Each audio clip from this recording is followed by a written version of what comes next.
올챙이 적은 시절 개구리가 생각 못한다는 말이 떠오르는 사건이 발생했어요. 이러한 사연으로 이야기를 시작하게 되었네요. 평범하게 살아오던 주부였지만 남들이 사는 모양새에 따라 살았죠.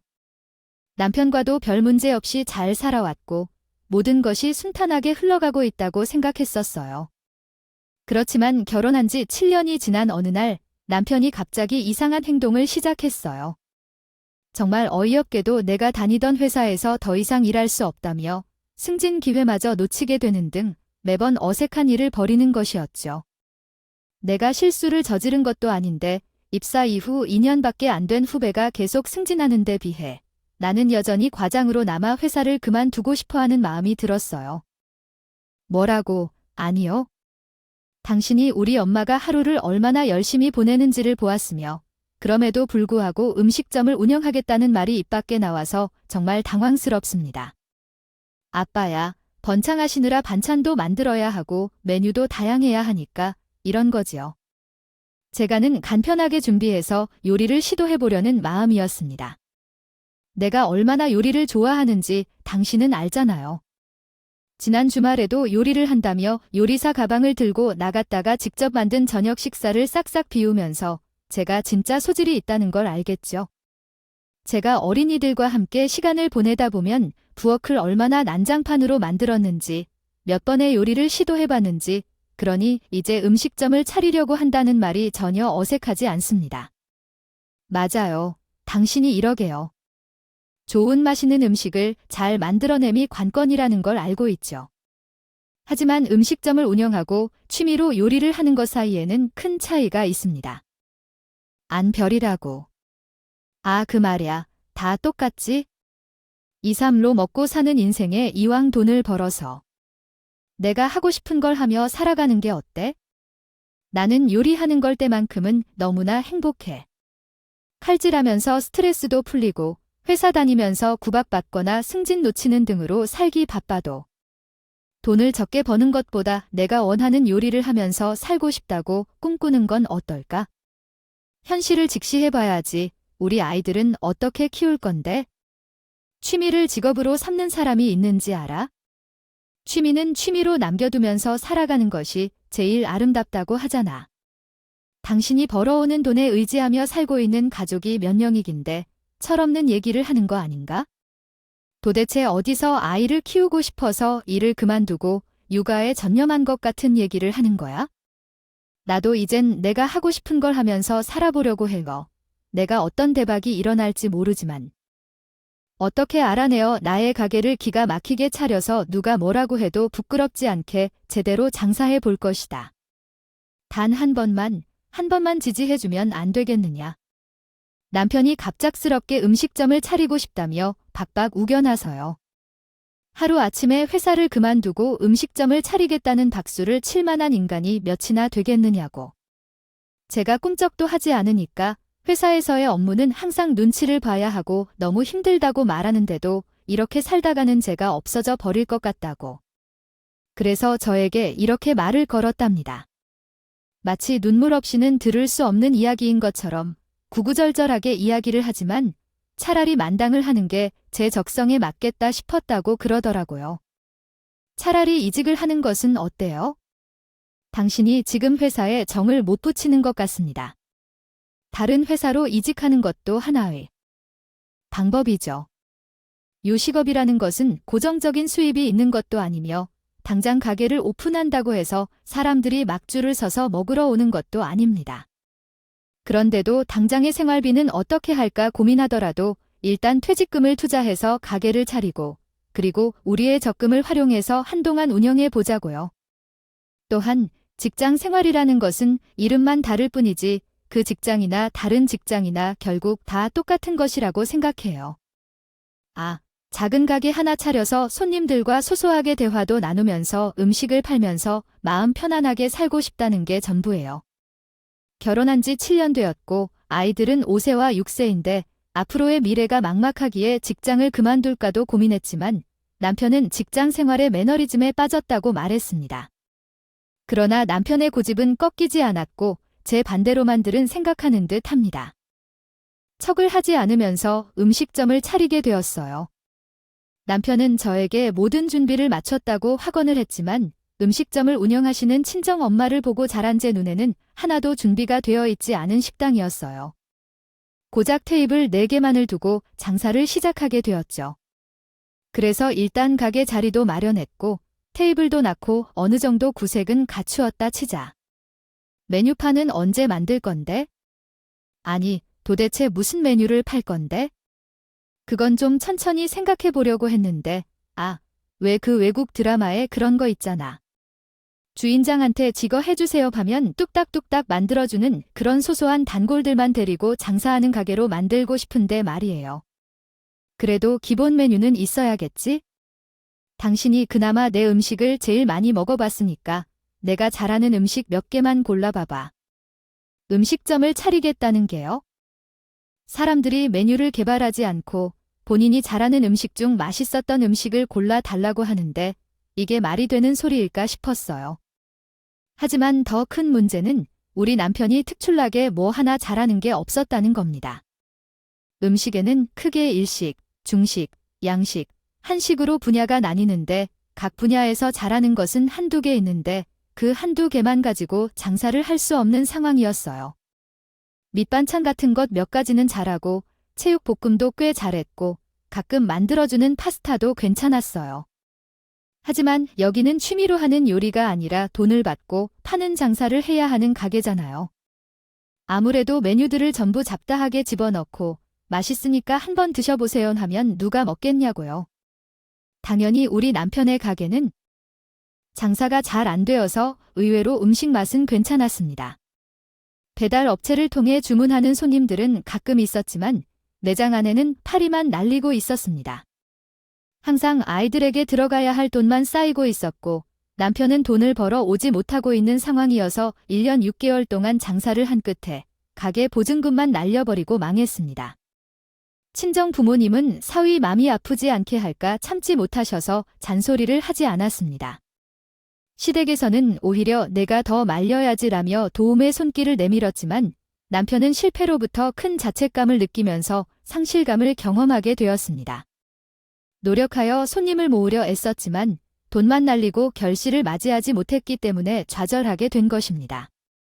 하지만 나는 이렇게 말해도 좋아하는 시간도 없는 그런 남편이 너무나 한심하다고 생각했어요. 메뉴조차 통일하지 못하고 다 손만 대놓고 손님이 올 것을 기대한다는 듯한 태도는 무엇일까요? 한식이나 양식도 아닌데 술 한주도 아니고 가게가 평정한 평온함도 아니었고 손님들이 한 번쯤 들어가 보고 싶어 할 만한 구석은 전혀 없었어요. 밖에서 보면 음식점인지 아닌지 식별하기 어려울 정도였어요. 여보, 지금도 점심시간 피크타임인데 손님 한 명도 없어. 정말 장사를 시도하려는 마음이 있다면 준비 없이 무작정 시작했다면 안 됐을 거예요. 시간이 좀 더 걸리더라도 차근차근 준비를 해야 했어요. 이제 와서라도 처음부터 다시 정리해서 시작해보는 게 어제 제일 좋을 거예요. 이미 망쳐버려서 돈 하나 남지 않았지만 이젠 집에 들어가서 남편이 해달라 하거나 응원해달라 할 때 그런 말을 해주고 응원을 해주던가 하는 것이 일이었습니다. 더 이상 말하고 싶지 않았고 남편은 좌절해서 제 이야기에 귀 기울이지도 않았어요. 집에서 돈을 버는 사람이 없기 때문에 어떻게 해야 할지 모르겠어요. 제가 한 방법밖에 없었어요. 남편 대신 아이들을 위한 가장이 되어야 했죠. 하지만 막막했어요. 경력이 단절된 여성이었고 결혼 전에도 한 직장에 오래 다닐 수 없었어요. 1년이나 2년마다 직장을 옮겨가며 돈을 벌었었죠. 엉덩이를 붙이고 사무실에서 일하는 직원으로 취직하기가 어려웠어요. 경력과 학력 같은 것들이 있는데 면접 준비를 하고 자격증 같은 것들도 필요하지 않겠어요. 근데 저한테는 그런 것이 없었습니다. 아이고, 제가 참 안일하게 살았었네요. 둘을 연년생으로 낳고 난 이후부터는 제가 무슨 꼴로 살고 있는지도 모를 정도로 정신없이 살아왔어요. 무슨 돈을 벌어올 생각을 했겠습니까? 체력왕 아들들을 놀이상대로 챙기느라 정말 바빴죠. 그렇게 살았지만 나중에 남편이 퇴직금을 받아와 가게를 차렸고 월세를 밀려 보증금도 다 까먹은 상황에 적게나마 모아둔 돈까지 생활비로 다 써버린 뒤에는 어떻게 해야 할까요? 돈이 없기 때문에 먼저 무언가를 해봐야 한다는 생각에 아무나 다 할 수 있는 평범한 야간 콜센터에 취직하게 되었어요. 야간에 일하면서 기본 수당도 더 많이 받았거든요. 일단 우리 쌓인 가족이 먹고 사는데 필요한 돈을 벌어야 하기 때문에 밤 10시에 출근하고 아침에는 7시에 퇴근하는 일상을 보내고 있습니다. 밤낮이 바뀌어 피곤하고 어렵습니다. 퇴근 후에 아침에 집에 돌아오면 씻지도 못하고 아이들을 어린이집에 놓고 그 후에 씻고 잘 수 있었어요. 아이들은 어린이집에서 4시에 하원을 한 후에 애들을 챙기고 밥을 준비하고 다시 저녁에 출근을 위한 준비를 해야 했습니다. 정말 답답한 일상을 보내고 있었어요. 남편은 하루 종일 방 안에 틀어박혀 뭘 하는지 모르겠고 생각조차 않고 있었어요. 이혼을 고민했지만 남편이 몇 년 동안 가족을 위해 돈을 벌어오며 우리 가정을 지켜왔던 것도 생각하니 참고 참았습니다. 사람은 실패를 거듭할수록 자존감이 낮아지는지 생각해 봅니다. 생각하며 또 참아왔습니다. 게다가 저희 시어머니께서 제 눈치를 엄청 봐주시더라고요. 제가 혹시나 이혼한다는 말이라도 입 밖으로 꺼낼까 봐 저를 말리고 또 말리시면서 한없이 챙겨주시면서 지금 와서 생각해보면 제가 사탕발림에 넘어간 거였죠. 하지만 그 당시에는 본인 아들이 그 모양이니까 저에게도 떠넘겨야 한다고 생각했던 걸 미처 깨닫지 못했었던 거죠. 그 생활을 1년 정도 반복하다 보니 제 몸이 서서히 망가지기 시작했어요. 밤낮이 뒤바뀌면서 매일매일 피곤함이 저를 잡아먹었고 아이들까지 챙겨야 했으니 얼마나 힘들었겠어요. 거기다가 첫째 아이는 초등학생이 되었단 말이죠. 학교에서 일찍 돌아오니 더 힘들었던 거예요. 물론 저도 자야 하는 시간이 필요했기 때문에 첫째 아이가 학교를 하고 있거든요. 나의 남편은 돌봐주긴 했지만 피로가 계속해서 누적되어 너무나도 어려워졌어요. 그렇게 지치면서 망가져가는 내 몸을 돌볼 시간도 없이 보내고 있는데 어느 날 시어머니가 우리 집을 찾아와서 말이죠. 내게 이런 이야기를 해도 되는지 모르겠는데 요즘 우리 아들은 다시 장사를 하고 싶다고 말해. 답답하긴 하지만 언제까지 집에서 놀고 먹이며 내버려 둘 수도 없는 거고.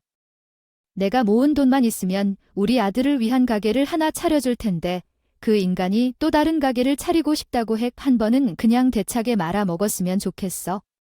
무슨 다시 가게를 하는 것이야. 어머님, 저는 지금 밖에서 일하면서도 너무나도 힘들어요. 지친 것 같아요. 그런 말로 힘이 빠지게 하는 건 제발 그만해주세요. 처음에는 말렸지만 이번에 내는 가게가 첫 번째 때랑 완전히 다르다는데요.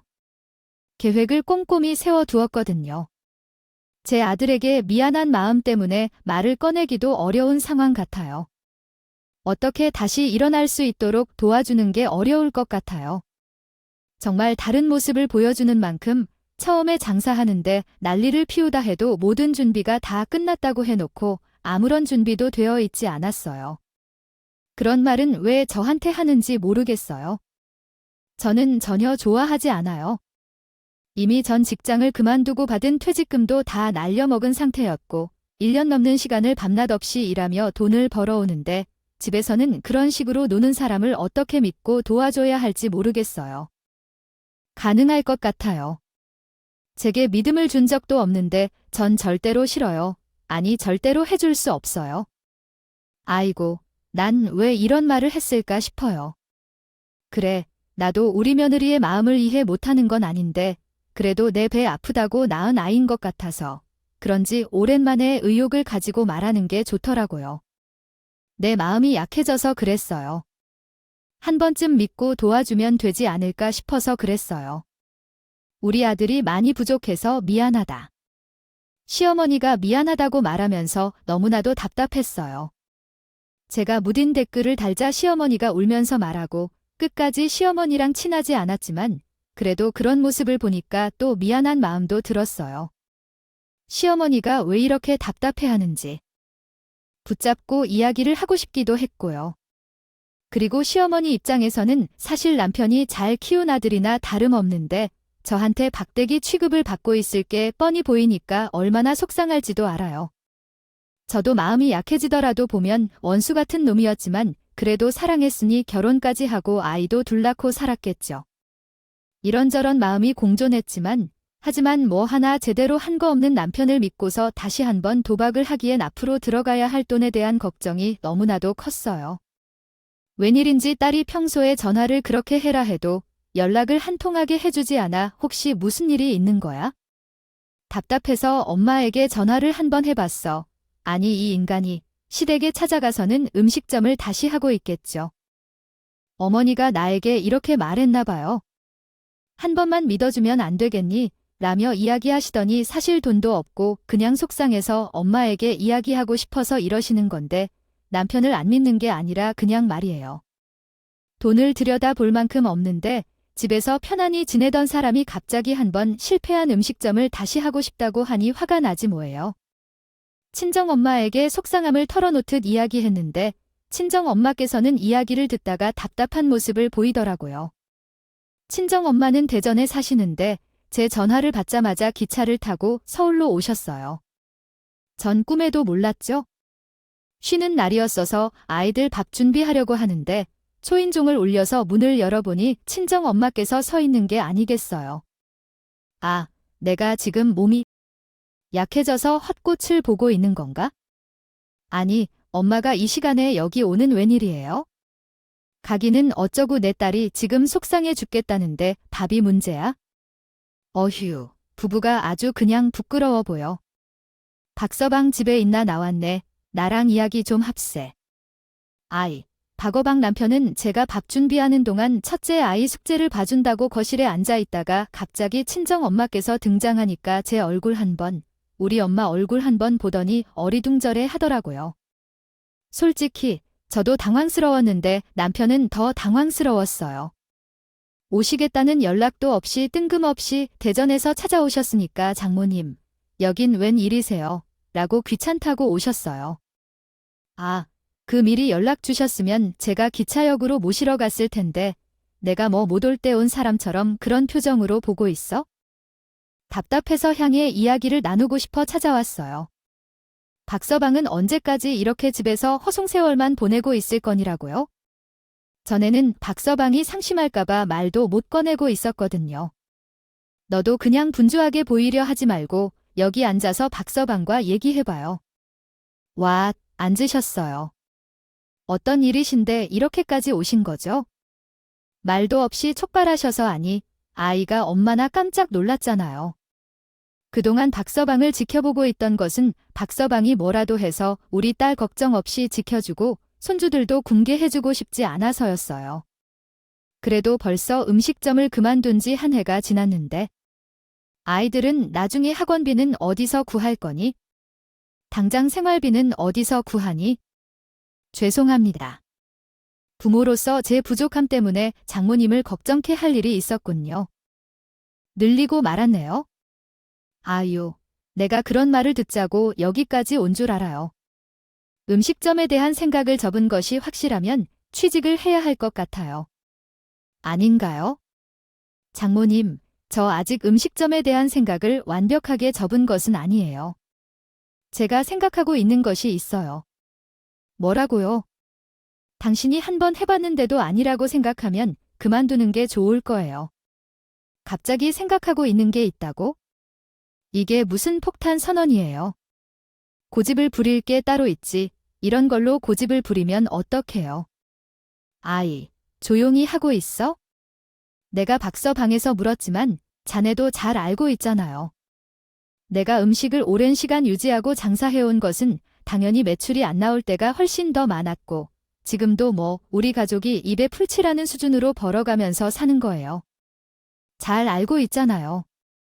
음식 장사를 처음 시작했을 때 그때 내가 말했을 때 나는 힘들 거야 라고 함부로 말했을 때 식재료부터 시작해서 버리는 돈이 더 많이 들 거라고 경고했을 때 폐기물을 줄이는 게 더 중요하다고 말했던 걸 기억해요. 그 말에 저와 남편은 꿀먹은 벙어리가 돼 버렸어요. 우리 친정엄마는 대전 지역에서 백반집을 운영하시는데 남편이 처음 음식점을 열었을 때 많은 도움을 주셨어요. 그때는 면모가 없었지만 지금은 그때의 상황과 마음가짐이 전혀 달라졌어요. 장모님, 내가 지금 하는 말들이 모두 변명처럼 느껴질 수 있겠지만 다시 음식점을 한다면 누구보다 잘할 자신이 있습니다. 정말 준비를 철저히 하고 차근차근 해 보겠어요. 그때는 마음이 너무 앞서가서 실수했죠. 박사방 씨, 당신의 생각이 어떤지 궁금하던 저는 다시 도전하고 싶은 마음이 있다면 기회를 주는 게 맞지 않을까요? 이걸 받아서 다시 한번 노력해봤으면 좋겠어요. 친정 엄마께서 남편에게 통장을 하나 건네주셨는데 아마도 제가 알기론 아닐 거예요. 저희 부부는 그 통장을 확인했더니 무려 3천만 원이 들어있었어요. 저는 너무 놀라서 친정 엄마를 바라보았죠. 그러나 친정 엄마는 저를 쳐다보지 않고 남편만 보셨어요. 아니 엄마, 이게 뭐죠? 왜 이런 걸 주시는 거예요? 무려 3천만 원이라니 이렇게 큰 돈인데. 돈을 가지고 아무리 생각해도 부족할 거 알아. 너희가 거기서 보충할 돈이 있으면 더 보태서 어딘가 한번 음식점 사업을 해보도록 해. 내가 해줄 수 있는 게 여기까지야. 엄마, 이 돈을 땅에 버리는 거야? 이렇게 큰 돈은? 지금은 아니야. 아직은 다시 가져가세요. 아무리 생각해도 이건 아니라고 생각해요. 감사합니다. 장모님. 이번에는 정말 잘 해보도록 하겠습니다. 장모님께서 지원해주신 돈을 절대로 헛되게 쓰지 않도록 정말 잘 사용하겠습니다. 아, 뭐를 잘 해보겠다 오는 게 아니에요. 집에서 맨날 탱자탱자 놀기만 해놓고 이제 다시 잘 사용하겠다고 말하는 거냐고요? 내가 당신을 어떻게 믿어? 이 돈은 우리 엄마가 어떻게 모은 돈인데 다시 돌려드려야 할 돈인데 당신이 그렇게 가볍게 받아 챙기면 안 돼요? 내가 얼마나 힘들게 모았을지 너희도 잘 알 테니 정말 책임감을 가지고 다시 한번 잘 사용해봤으면 좋겠어요. 그 돈은 너네가 주려고 모은 돈이라서 음식 정사를 다시 하든지 말든지 어쨌든 너희가 위해 모은 돈이니 그냥 받아라. 이번이 진짜 마지막이라고 생각하고 죽기 살기로 사용해보세요. 아, 다시 돌려준다고요. 그 돈은 받지 않을게요. 이제 말을 다 했으니 봄아, 내일도 바쁘게 준비해야 할 일이 많은데 여기서 시간을 보내기 어려워요. 그래서 자리에서 일어나 가 보러 갈게요. 식사라도 하고 가시라고 말씀하시는데 고개를 숙이며 감사하고 가야 할 것 같아요. 백반집에 준비할 일이 많다고 하시고 그냥 가시겠다고 하셨답니다. 남편님은 생각이 부족해 보였던 건지 그 통장을 받아들고 울음을 터뜨렸다고 합니다. 친정 엄마께서는 남편의 등을 쓸어주시고 말없이 현관으로 향하셨어요. 솔직히 말해 그런 남편의 모습이 너무나 심했어요. 하지만 어쩔 수 없어요. 친정 엄마가 그렇게 하라고 말씀하시고 돈까지 내주셨는데 친정 엄마의 마음을 위해서든지 나터 댄든지 모르겠냐고. 저도 자식을 키우는 사람인데 딸내미가 아등바등 사는 거에 마음 아파서 미운 사이지만 떡 하나 더 준다는 심경으로 통장을 주고 가셨겠죠. 정말 너무 죄송스러워서 쥐구멍에 숨고 싶었어요. 통장을 받은 이후로 남편은 냅다 가게 자리부터 알아볼 줄 알았는데 집에서 요리를 연구하기 시작하더라고요. 저는 의외의 모습이라고 생각했죠. 처음에 음식점을 준비했을 때만 해도 내 가게가 생긴다는 것에 막 흥분을 해서는 정작 음식에 대한 준비 없이 가게에만 매달려 있거든요. 그런데 집에서 열심히 메뉴 개발부터 하더라고요. 우리 남편이 제육볶음도 잘하고 파스타도 잘했다고 했었잖아요. 어느 날 저랑 아이들한테 메뉴를 개발한 걸 먹어보라고 하는데 제육볶음이나 파스타인 게 아니겠죠? 거기에서 한 가지 주문하면 안 될 것 같아 하는데 조금은 살짝 혼자 하기는 했지만 음식은 생각보다 매력적이었고 제육볶음 파스타를 먹게 되어서 정말 신선했고 맛도 자극적이었어요. 모두가 좋아할 것 같아요. 보통 데이트를 할 때 여자들은 파스타를 좋아하는 것 같은데 남자들도 그렇지 않을까요? 남자의 정서적인 음식은 제육볶음을 2가지를 동시에 맛볼 수 있다면 훨씬 더 좋지 않을까 생각이 들더라고요.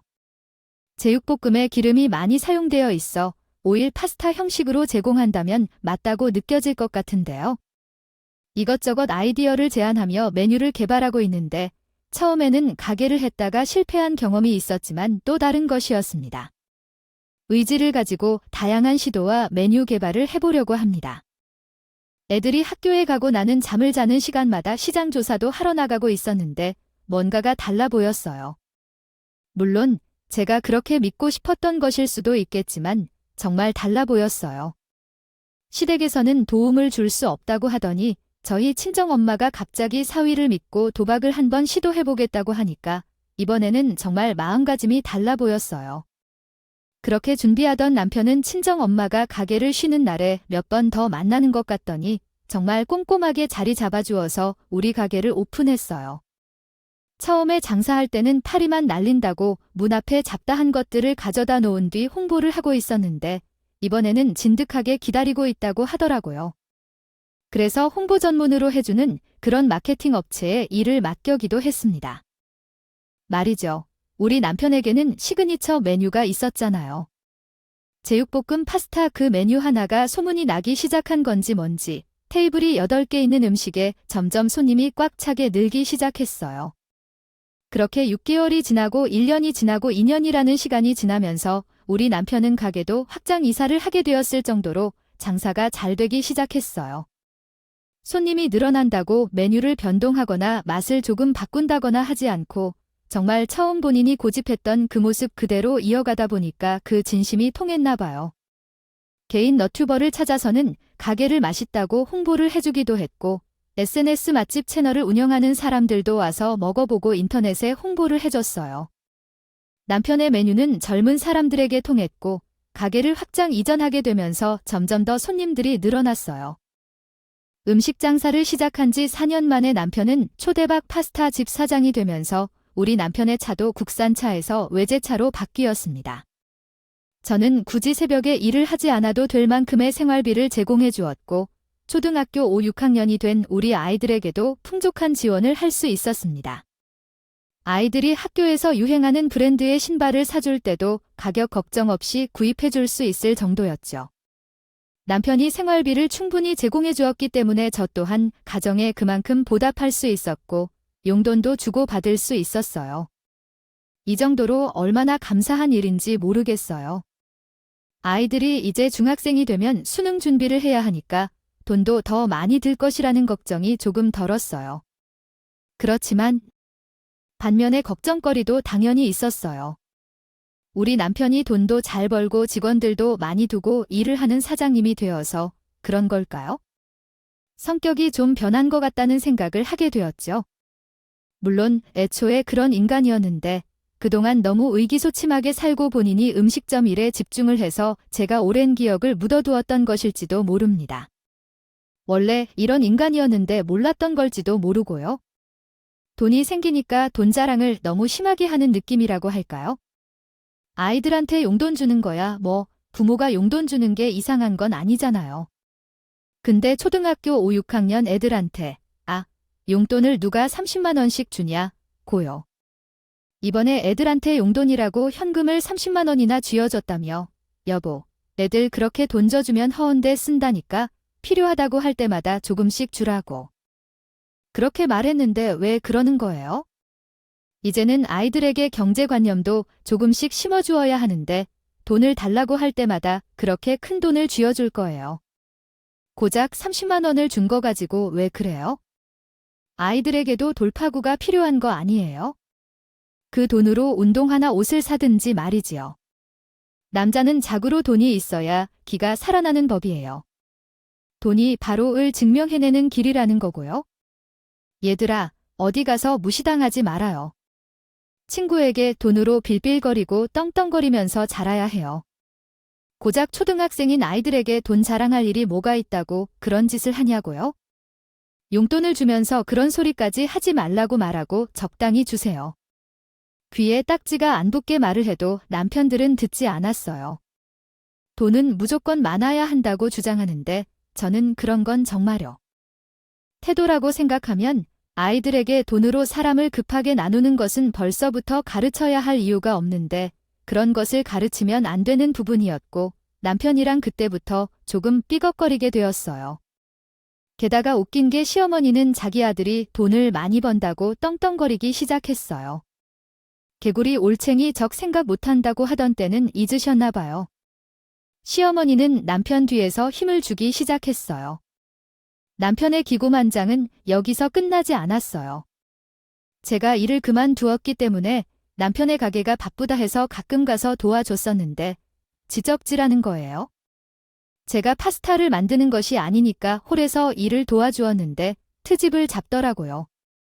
당신 머리 모양이 뭐야? 누가 요즘 촌스럽게 머리를 해?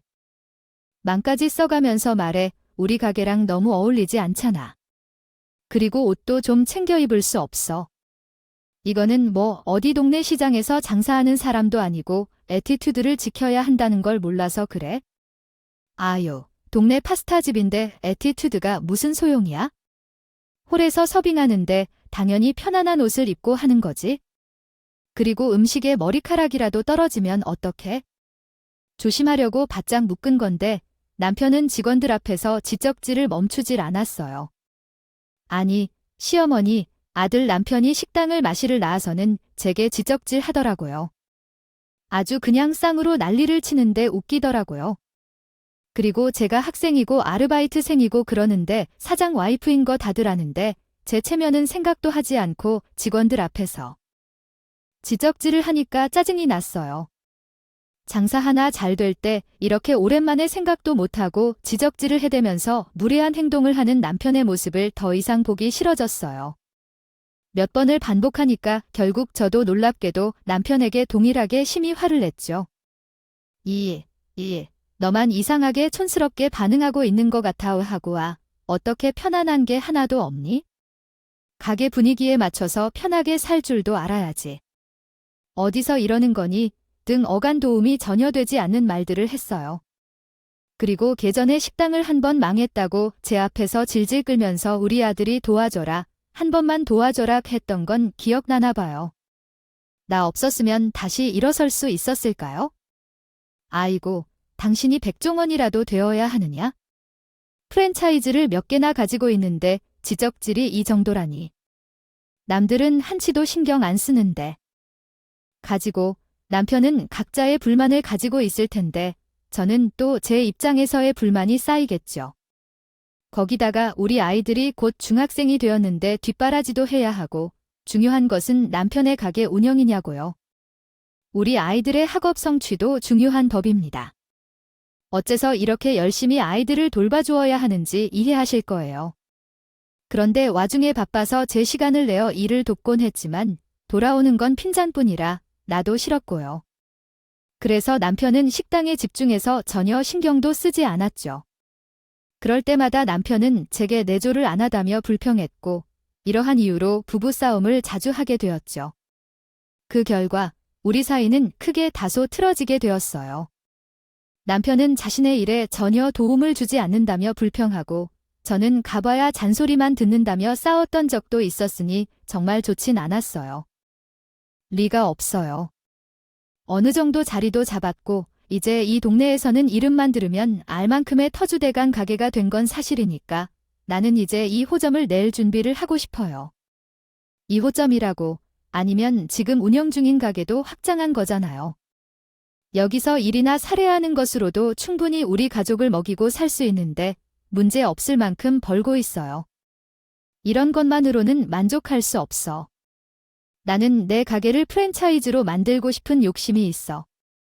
그래서 생각을 해봤는데 장모님은 언제까지 대전에서 그 장사 안 되는 백반집을 붙잡고 있으실 거라고 생각해. 나이가 들면 들수록 도시에서 살아야 한다는 말을 알지?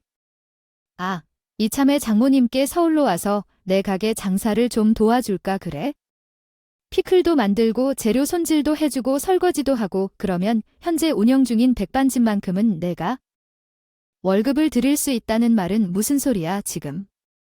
우리 엄마가 가게를 도와주셔서 월급을 받아가도록 해주신다는 소리야. 아니, 엄마도 자신이 하는 일에서 보람을 느끼시며 잘 살고 계신데 그건 무슨 말이야?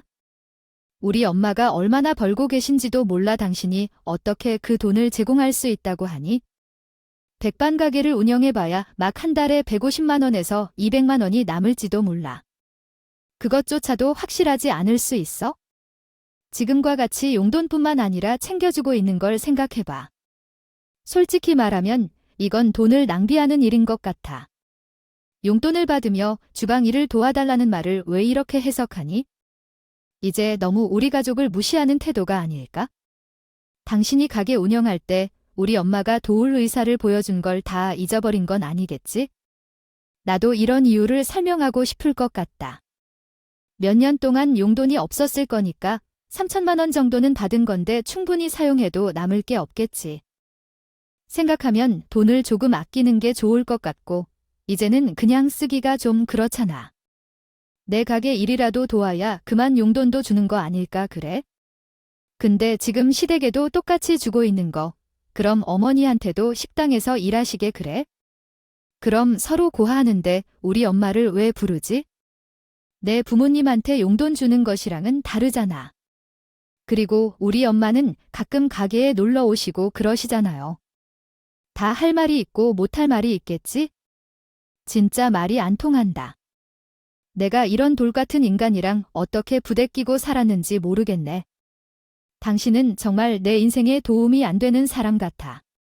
이거 보면서 남편이 가슴에 품고 있던 봉투 하나를 저에게 내밀더군요. 직장인이 마치 가슴에 사직서를 품고 다니는 것처럼 말이에요.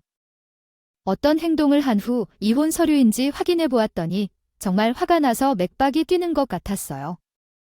어떻게 이혼 서류를 마음에 품고 살아갈 수 있는지 이해할 수 없었어요. 지금 이게 무슨 일이야? 이혼 서류를 통해 나랑 이혼하고 싶다고 생각해도 그것을 내내 마음에 품고 살아온다는 게 정말 이해가 안 돼요. 당신은 정말 사람인가요? 더 이상 당신과 함께 살면 안 될 것 같고 내가 이 집에 쓰는 돈도 아깝고 생활비를 주는 것도 이제는 쓸데없다고 느껴졌어요. 이제는 제 자신을 위해 돈을 벌고 있고 아이들도 중학생이 되면 부모의 손길이 더 이상 필요하지 않을 거고 학비를 마련할 만큼 커졌으니까 대학에 잘 진학할 수 있도록 도와줄 뿐이에요. 그런데 집에서 할 일이 뭘까요? 아이들을 돌볼 수 있는 일을 스스로 알아서 해야겠어요. 집안에서 당신이 제일 쓸모없는 존재인 거야? 지금 다 말했어. 내가 이 시간 동안 아이들 뒷바라지를 어떻게 했는데, 당신 뒷바라지를 어떻게 했는데, 이제 더는 쓸모가 없는 존재로 여겨져. 아니, 어떻게 그렇게 심한 말을 해? 나는 사실만을 말한 거야? 돈이나 까먹을 줄 알았지? 당신이 지금 집안에서 뭘 하는 건데? 이혼하자, 서로를 비난하기 전에 헤어지는 게 맞을 것 같아. 양육권도 다 내가 가져갈 테니까 당신은 백반집이나 일하면서 대전에 살던가. 당신이 첫 번째 음식점 망친 후에 집에서 히키코처럼 지낼 때 내가 돈 벌어오면서 가족을 뒷바라지하고 있던 걸 모두 잊은 거니까? 그래봐야 그 정도야. 1년 몇 달이야? 아니 2년이라도 최소야. 일 삼을 수 있는 시간이라 생색도 내고 싶은 거야. 한평생을 우리 가족을 위해 희생해온 것도 몰라. 고작 야간 콜센터에서 돈을 벌었다고 난리를 쳤을 때도 한심했어. 그 후에 내가 더 이상 뽑아낼 게 없다고 했잖아. 그래서 조용히 이혼 서류를 작성하고 떠날 것 같아. 내가 바라는 대로 해줄 테니까. 서류를 찢으면 그만이야. 양심 챙기며 살아 이혼은 못할 거니까. 이혼 서류를 찢어서 남편 앞에 휘날려졌더니 남편은 한숨을 내쉬며 그냥 지나가는 듯 했어. 하지만 이 새끼가 진짜 이상하다고 생각해. 나에게 소송을 걸었다고 한다. 이혼 소송이라니 시어머니가 또 부추겼나 봐에 돈을 몇 푼 벌었다고 나와 소송한다고? 번 돈 나누어 쓰기 싫다고 신보도 고약한 거 아니겠어요? 정말 웃긴 새끼지. 욕을 안 쓰려고 해도 욕이 절로 나오는 건 있죠. 남편 측 변호사가 저한테 갑자기 연락을 했어요. 재산 분할에 대한 비율이 어떻고 저고 하면서 그냥 협의 이혼하시는 게 빠르다고 이야기를 하는데 머리가 어질어질한 거죠. 저는 그 전화가 끝나자마자 남편의 가게로 찾아가서 따졌어요. 당신 나한테 이제는 하다 안 돼서 이혼 소송 걸었어. 당신이 고용한 변호사가 말이야. 나한테 협의를 하라고 전화를 하더라. 이게 지금 맞는 행동이야? 여기까지 찾아와서 소란을 일으키면 당신이 영업방해로 신고당할 수 있는 걸 알지? 그러면 더 악용되겠지? 조심하라고 그래. 그렇다 쳐. 근데 양육권은 왜 당신이 다 가지고 가는 거야? 뒷바라지도 내가 할 거야. 내가 어떻게 키운 애들인데 당신이 뭘 했다고 양육권을 가지고 가냐고. 뻔한 거 아니야? 당신의 애들 핑계로 양육비도 챙겨서 어떻게든 빌빌거리면서 살아보려고 그럴까 봐 원천 차단하는 거지. 돈도 없는 년이 무슨 애들을 키우겠다고 뻔뻔하게 얼굴을 들이라. 애들은 무슨 돈으로 키울 건데? 또 야간에 콜센터라도 다니게야? 그럼 애들은 집에 두고 참나 애들도 나랑 사는 게 훨씬 더 행복할 거야. 진짜 끝까지 내 자존심 박박 구겨지는 말을 하고 있네. 당신, 그동안 그 마음 어떻게 숨기면서 나랑 살았니? 이야, 정말 대단하다. 뭘 숨겨 사실을 말한 건데? 너는 이 집안에 있어도 그만 없어도 그만인 존재라고. 지금 당장 짐 서대전으로 내려가든 소송까지 하는 마당에 얼굴 보면서 살아야 할 이유. 제가 남편과 말다툼을 하며 상처를 받고 울면서 짐을 싸 그냥 대전으로 내려갔습니다. 친정 엄마가 제 얼굴을 보고 놀라셨고 무슨 일인지 물으셨습니다. 처음부터 끝까지 모든 것을 대답하자 엄마가 제 등을 때리셨습니다. 현이 말 한마디도 못 대고 뭘 쳐울고 있어. 너도 변호사 선임에 맞춰 그렇게 나오는데 너란 사람이 그냥 가만히 있었어야 했겠어. 더럽게 어디 재산 분할이면 변호사가 있다. 우리 식당 단골인 변호사는 제법 실력이 좋아 대전에서 유명한 사람입니다. 그런 변호사에게 어디 가면 내 딸한테 그렇게 말이를 뱉어 확 그냥 다 죽었어요. 근데 이때부터 제가 생각하지도 못한 방향으로 소송이 흘러가게 되었어요. 저는 사실 양육권도 재산 분할도 제대로 못 받을 줄 알았거든요. 근데 이 소송으로 남편이 빈털터리가 되었어요. 그 이후부터 지금까지 제가 풀어드리겠습니다. 결국에는 우리가 같이 맞소송을 걸게 되었는데 엄마가 그 식당을 저에게 가져오라고 하는 거예요. 아니, 그게 되겠냐고 하는 마음이 컸죠. 근데 글쎄, 제가 꿈에도 몰랐던 사실이 하나 있었던 거예요. 첫 번째 음식점을 오픈했을 때였는데요. 음식점을 내리려면 보건증도 필요하고 위생교육도 수료받아야 하고 사업자 등록증도 필요하고 하잖아요. 남편이 뭐 아는 게 있었겠어요. 그냥 요리 하나 해보고 싶다고 연가게였는데 그러니까 쫄딱 망하기도 했지만요. 친정 엄마가 이미 음식점을 운영하던 중 친정 엄마의 이름으로 가게를 하나 더 내서 사업을 시작했었어요. 그러다가 언제까지 운영할지도 모르고 세금은 얼마 올지도 몰랐어요. 남편이 이해를 못해서 친정엄마가 운영하는 본인의 음식점에 사업을 더 물려서 새로운 사업자 등록을 했는데 첫 번째 음식점이 망해버렸어요. 망하면 폐업을 신고해야 하는데 친정엄마는 한 해 정도 간이니까 세금을 내야 할 필요가 없다며 내버려두고 있었어요. 그때 남편한테 3천만 원 주면서 사업자 등록을 살려보라고 다시 시작하겠다고 하셨어요. 당시에는 시댁에서도 내 도와주지 않았고 저도 그것을 기대하는 편이 아니었는데 친정엄마만이 도와주겠다며 돈을 주면서 했었어요. 친정엄마를 믿고 의지하고 있었기 때문에 친정엄마가 가지고 있던 남편의 첫째 음식점을 운영하는 사업자가 과거 사용하던 매장을 취급하게 되어 이것을 계속해서 운영하게 된 것이었습니다. 다시 말하면 그 가게의 명칭이 우리 친정엄마의 이름으로 되어 있는 것이었죠. 보건증을 받고 위생교육 수료증 및 영업신고증을 받으려고 하니 이것을 번갈아 가며 처리하는 것이 귀찮아서 사업자 등록을 본인 이름으로 하지 않았던 결과입니다. 시설 점검 중에 완비된 시설 증명서 등의 작업은 귀찮으니까 친정엄마가 일을 처리해 주었는데 결국 이것이 문제가 되었습니다. 다시 말하면 가게는 사실상 우리 엄마의 것이라는 의미인 것이죠. 이 상황이 얼마나 어처구니 없는지 모르겠어요. 남편은 거의 7년간 장사를 하면서 이로 인한 문제가 없었기 때문에 그냥 나 자신의 사업장으로 여겼습니다. 그 가게 자리도 결국 자신의 이름으로 받은 것입니다. 왜 멍청한 소리를 하는 거예요? 제 사업장이에요. 이번 재판을 위해 내 변호사가 언급한 사해인 부분은 그 가게의 소유주가 피고 소인의 어머니의 명의로 등록되어 있다는 것입니다. 변론을 마치도록 하겠습니다. 하지만 그냥 이름 빌릴 거라고요. 이름만 빌려서 소유주가 되는 게 어떤 소리예요? 메뉴 개발부터 시작해서 장사까지 제가 모든 걸 했는데 그 인간의 가게가 되다니요. 그러나 그만한 조치를 다 끝내지 않았잖아요. 가게 간판이라도 달려 있어야지. 상표 등록도 하고 프랜차이즈화도 하려 했는데 이런 기본적인 것도 안 했잖아요. 소송을 시작할 때 변호사님의 조언을 받아서 친정어머니 이름으로 등록했을 뿐인데요. 이름으로 상표 등록도 냅다 해버렸거든요. 어차피 친정엄마 명의로 된 가게였는데 어렵지는 않았어요. 남편놈이 재판장에서 그 사실을 알고 망연자실해 하더라고요.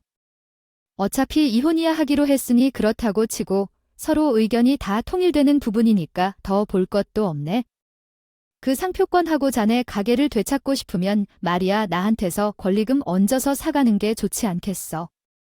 내가 깔끔하게 권리금 받고 넘겨주겠네. 정말 해도 너무하신 거 아닙니까? 제가 개발한 메뉴들의 대가 제가 다 노력해서 얻어낸 건데 그렇게 치사하게 가져가는 법이 어디 있습니까? 지사 자네가 지금 나한테 감히 그런 말을 내뱉어 지금 돈 좀 번다고 치사하게 꾸는 사람이 누군데 그딴 소리를요? 짓거리고 있는 것은 양심이 털난 것이라고 할 수 있어요. 누군가가 그런 말을 해 저희 부부가 이혼에 이르는 소송을 진행한다는 사실을 알게 된 시댁에서는 이러지도 못하고 저러지도 못하는 모습을 보이며 손톱만 뜯고 있다고 합니다. 아무래도 시부모님은 남편보다는 양심이 있는 것으로 보였어요. 남편처럼 당당하게 소유권을 주장하며 남으로 갈라서자는 말은 되풀이되지 않을 것입니다. 법적으로 그 가게가 저희 친정엄마의 소유임은 분명한 사실이며 남편에게 권리금을 부담하여서 판매하고자 할 때 남편도 많이 화를 내고 있었습니다. 아이 엄마가 말했어요. 어디서 돈을 모을 수 있겠어? 만약 돈이 있다면 내게도 좀 주면 좋겠어요. 그동안 용돈을 빼달라고 몇 번이나 부탁했는데 돈 한 푼도 없다는 말이 어찌 말이 되겠어요? 아니면 마련하는 사람은 몰아서 용돈을 받아서 모은다고 합니다. 자식을 위해 돈을 모으기 위해 노력했다는데 어머니는 그것에 대해 아무것도 하지 않았어. 왜 사람들은 왜 그렇게 사치스럽게 살까? 목돈을 써도 사치 부리는 것 같아. 자랑스럽다며 큰 소리로 말하면서 언제쯤 돈을 마련하게 될까? 아니면 내가 그 가게를 운영할 수 있게 내가 자리를 빼야 하나요? 급하게 말하고 그러세요. 돈을 어떻게든 구해야겠습니다. 좀 시간을 주세요. 이혼 소송에 관한 것은 서로 이혼하기로 했으니 더 이상 볼 것이 없어요. 재산 분할에 대해 저는 애들을 돌보는 등 그동안 하는 걸로 인정받았고 남편이 실직 상태일 때 돈을 벌었던 것도 말이에요. 결혼 동안의 집안 생활을 챙긴 것도 다 인정받아서 6대 4 비율로 나누기로 했어요. 저는 살을 가져가기로 했으니까요. 자녀들의 양육권하는 자녀들이 조금 커서 그런지 자녀들의 의견도 물어보게 된다고 해요. 아들 둘이 아빠보다는 엄마와 함께 살고 싶다고 말해서 양육권한도 제가 가지게 되었어요. 양육비는 덤으로 따라왔고 대망의 가게 문제는 자세한 금액을 말할 순 없지만 상표권의 가게 명의까지 싹 돌려주는 조건으로 연 매출의 3배를 받기로 했습니다. 3배예요. 그건 말도 안 되는 거죠.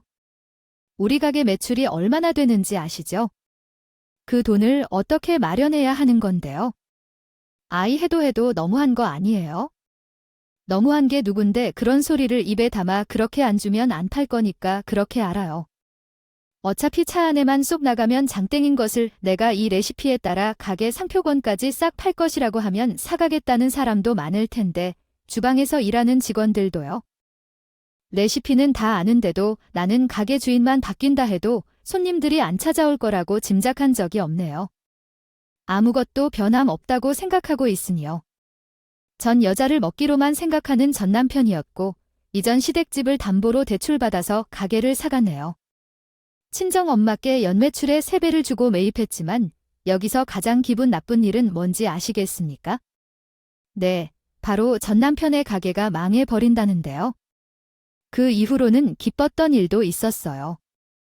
제가 가끔 지루해서 인터넷에서 올라오는 영상이나 글, 핫한 소식 등을 찾아보곤 했는데 어느 날 많이 익숙한 이야기가 인터넷 사이트 한 구석에 적힌 게 눈에 띄더군요.